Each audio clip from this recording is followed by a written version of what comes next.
అమరావతి రాజధాని నిర్మాణంలో అన్ని వర్గాల ప్రజల్ని భాగస్వాములు చేయడమే ప్రభుత్వ సంకల్పమని మంత్రులు దేవినేని ఉమామహేశ్వరరావు, పరిటాల సునీత అన్నారు. క్రీడా ప్రాధికార సంస్థ ఆధ్వర్యంలో అమరావతి శంకుస్థాపన కార్యక్రమం నిర్విఘ్నంగా సాగాలంటూ క్రీడా సంకల్ప జ్యోతి యాత్రలు పలుచోట్ల ప్రారంభమయ్యాయి. ఇందులో భాగంగా బెజవాడ ఇంద్రకీలాద్రి కనకదుర్గమ్మ దేవాలయం నుంచి క్రీడా జ్యోతిని మంత్రులు దేవినేని ఉమా, పరిటాల సునీతతో పాటు క్రీడా శాఖ ముఖ్య కార్యదర్శి నీరబ్ కుమార్ ప్రసాద్, ప్రముఖ క్రీడాకారిణి కరణం మల్లీశ్వరులు ప్రారంభించారు. అన్ని మతాలకు చెందిన ప్రార్థనా స్థలాల నుంచి క్రీడా జ్యోతిని ప్రారంభిస్తున్నామని మంత్రులు అన్నారు.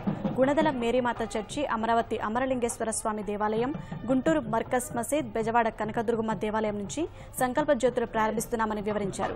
ఇవన్నీ శంకుస్థాపన కార్యక్రమ వేదిక ఉద్దండరాయనపాలెంకు చేరుకుంటాయని, అక్కడ జరిగే మహాసంకల్ప జ్యోతి ప్రజ్వలన కార్యక్రమంలో ముఖ్యమంత్రి చంద్రబాబు పాల్గొంటారని మంత్రులు వివరించారు.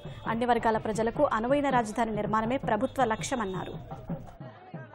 ఈ సంకల్ప జ్యోతులు ఇటు విజయవాడ గుణదల చర్చి దగ్గర నుంచి, గుంటూరు మర్కజ్ మసీద్ దగ్గర నుంచి, అట్లాగే ఏదైతే అమరావతి అమరలింగేశ్వరుడు స్వామి పాదాల చెంత దగ్గర నుంచి ఈ సంకల్ప జ్యోతులన్నీ కూడా గుంటూరు రాబడతాయి.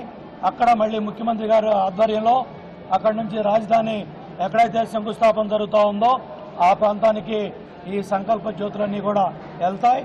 అందరూ కూడా 22వ తారీఖు కూడా యూత్ కానీ ప్రజలందరూ కూడా తరలి రావాలని ప్రత్యేకంగా అందరినీ కూడా కోరుకుంటూ సెలవు. ఏ కుల మత భేదాలు లేకుండా అన్ని మస్జిద్ నుంచి, చర్చి నుంచి, గుళ్ళో నుంచి ఒక టార్చ్ని తీసుకెళ్ళి అందరినీ ఏకమత్యం కలిపి ఒక సంకల్పంగా ఒక టార్చ్ వెలిగించడం చాలా మంచి ఆలోచన. ఇది మన రాష్ట్రంలోనే అందరూ ముందు జరుగుతుంది కాబట్టి ఇది ఇన్స్పిరేషన్గా వేరే రాష్ట్రాలు కూడా తీసుకుంటారు.